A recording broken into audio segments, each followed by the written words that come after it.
Hello everyone, so today we're gonna work on a new furnace. It's Lennox model number G60UH-36B as in boy -090-05. So this video I'm gonna just give you the names of each component. If you're a homeowner that you have no idea what you're looking at, in case the company or somebody is working on your furnace told you, hey, we need to change this and that, at least you know where they are located. Okay, so this is the gas valve. Okay, this is a two-stage gas valve. Just keep in mind, it's a little complicated. We're going to talk about the single stage later, but just remember it's a two-stage gas valve, automatic gas valve.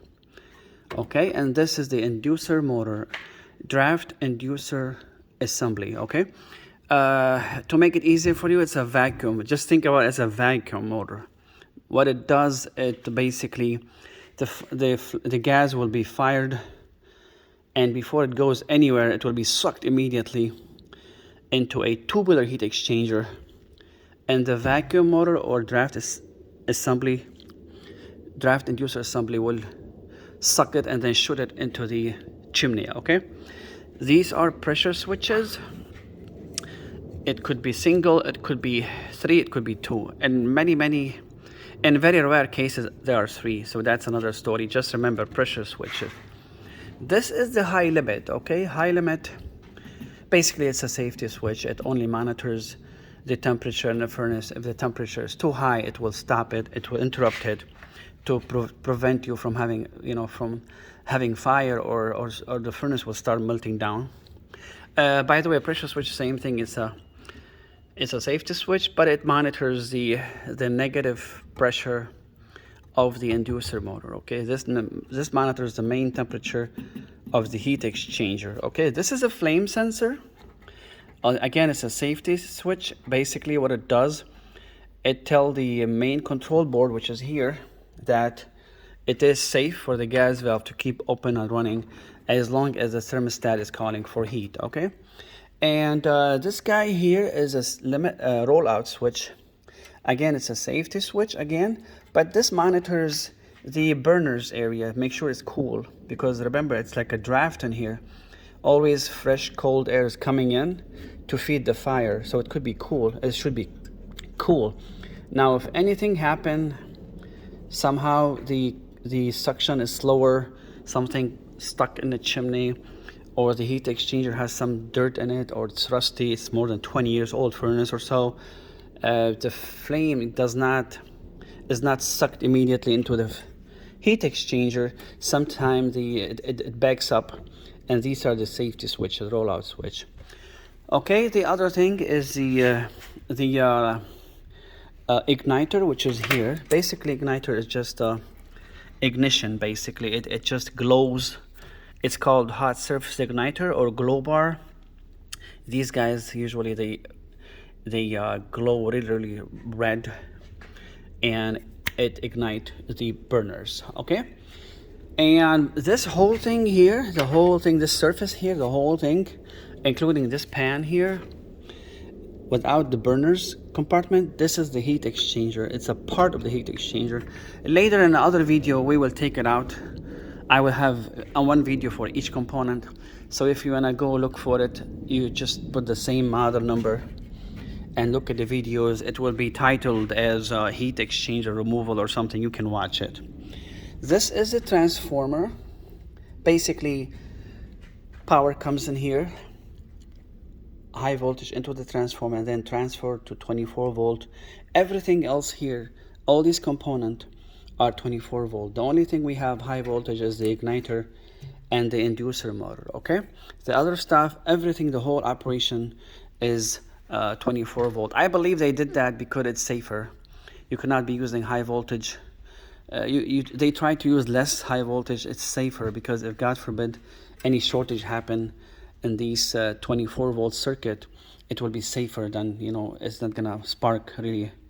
It's not gonna be very dangerous. Okay, so here you have the control board, transformer transfer usually from 120 to 24 volt, and this is the main control board here. Okay, control board, this guy control all the operation, and it gets all the signals, whichever component is, you know, safe to work, it will keep sending message back and forth to complete the sequence of operation. So if you see here at the terminals, every time you see Y1, Y2 or W1, W2, that means this is a two-stage furnace. Okay, we're gonna have another video about the benefit of two-stage furnace.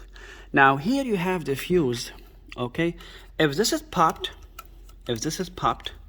you can always reset it, but again, if it pops again, that means you have a short only in the 24-volt circuit. Okay, so the 24-volt circuit are for pressure switch, all these limits, and then even a flame sensor.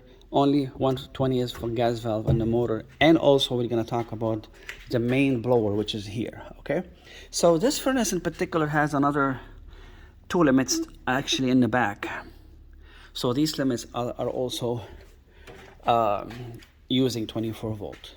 So always remember, when this is popped, if you have a nest, you're gonna have no power. And if you have any thermostat that is powered from the 24 volt of the transformer without batteries, you're gonna have no screen. So you know you have to come here and reset it. I would say before you reset it, make sure you look, see if there's any wire that is touching the chassis or it's burned. I have seen a lot of cases within the 26 years that I'm working. Sometimes I have seen wires are close to the heat exchanger, because here it's very hot usually, and I see them melt and stuck here, and they cause shortage in the 24 volts. Sometimes you might have a shortage in the wires going to the AC. So if you are in the summer and this guy is tripped, you need to follow the two wires.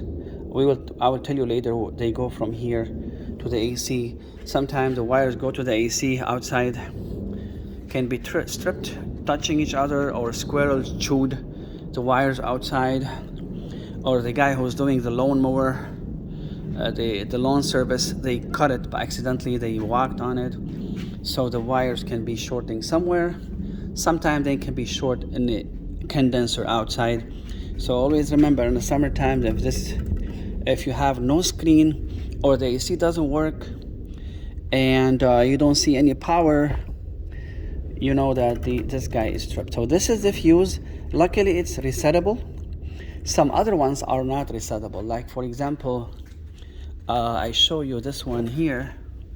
This is carrier, by the way. So the transformer here, this one is not resettable. You have to replace it. I'm looking for it. It's somewhere in here. Oh, here it is. Okay, so this is the removable and one-time fuse. You see that? So if you see this fuse is popped, see that? As if it's popped or burned, the fuse is gone. You have to replace it. So this is not a resettable fuse. Okay, and this one here is, Lennox are nice. Honestly, I like Lennox. Always they do stuff extra for, you know, always they make it much easier for us as technicians to work on furnaces. So this is the fuse, transformer, main control board.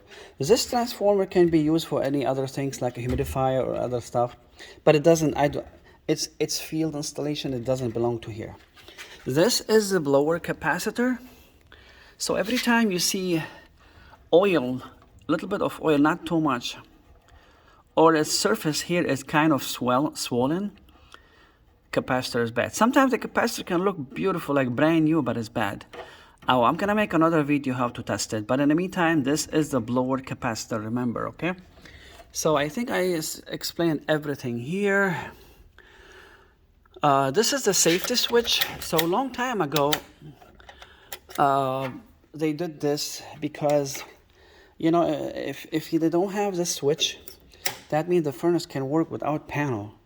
And if you have a cat or paper, they can be sucked into the blower, because this is the return, and it's a very, very strong suction power in here. So if you have a book, or toilet paper or any paper or a bag, can be sucked into the blower, and it's a good opportunity to explained to you now, if you have noise or anything in your furnace, a lot of time people, when they are removing the filter, it's stuck, and then they crush the filter while the furnace is working, so the filter breaks down, and then a lot of pieces go in here, and then they call me, hey, it's making noise.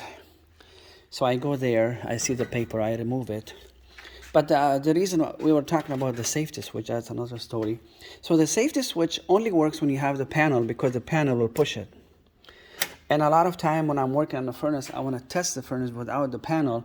Sometimes we put a tape in here. Okay, so this switch, honestly, I have seen many furnaces without the switch. So just so you know, the switch is very important in case you have kids who are very curious. Some kids, they can remove the cover like 12 years old, and if this switch doesn't stop the power, they can touch something, they can hurt themselves. This is one thing. The other thing is if you don't know how to put the cover back, or the back is kind of not perfectly set, and somebody bypass the switch, the cover can fall later, and you can have all these bags and stuff sucked in there. So this is the safety switch. But again, a lot of time they don't have it for many years, because somebody was working on it and it's broken. They just jump it, and then again, as long as you have the cover there, nobody's gonna remove it.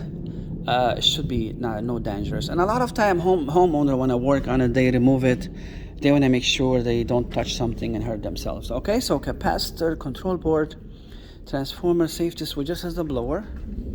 So this is basically the main air circulator that circulate the whole air throughout the house. So remember, this is return. So this is where the partition is. So you have return,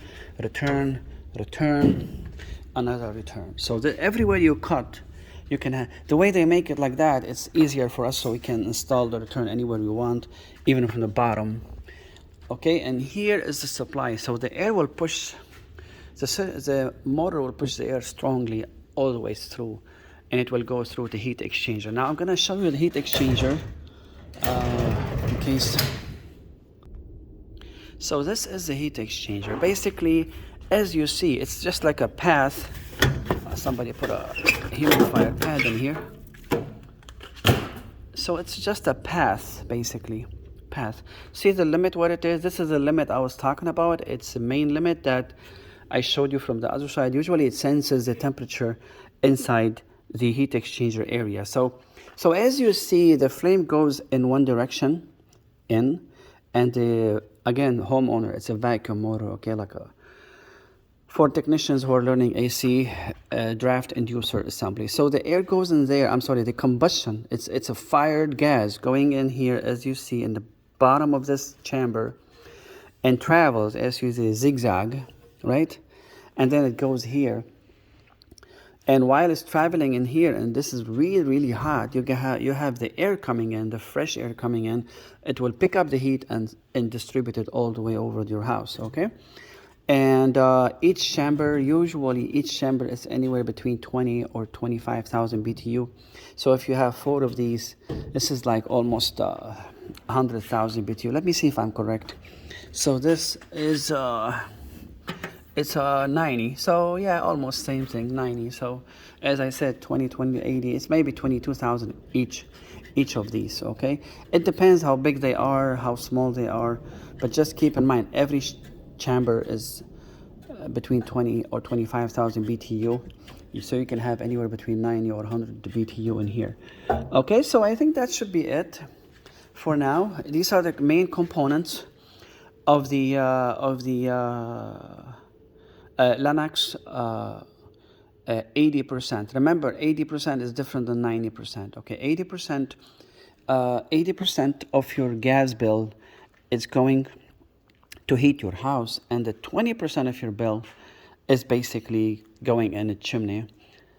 So there's no choice. We have to let it out, and then unfortunately 20% of your gas bill is going into a chimney. Now we're going to talk about high efficiency furnace later, But in the meantime, just keep in mind, this is an 80%. Usually, every time you see a steel sheet metal, usually it's an 80%er, okay? Usually. And when you see a PVC pipe, right?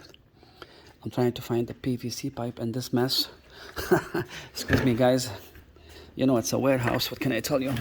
Every time you see a PVC pipe in here, you know it's a high efficiency, okay? Because that's another story. We can talk about it later. But I can tell you briefly, high efficiency furnace, they start first 20 years ago with 90%. Now I think it's a standard 96% or 95%. So 95 of your bill is going to heat your house, and only 5, I would say between 8 to 5% is going into the chimney. That's why this is going to be cooler. You can touch it, but you barely feel it's warm. This one, 20% of your bill is going into here, so it's really hot. Okay, we talk about the high efficiency, low efficiency later, but just keep in mind, high efficiency always have PVC pipe. 80%er, they always have sheet metal or steel chimney. Now keep in mind, some old furnaces, when they just started doing the 90%, they were using some kind of different weird pipes. It could be steel sometime, but again, the old ones, okay? I think that's good for now, and I will go ahead and start making more videos for each component, and I appreciate your time. Thanks.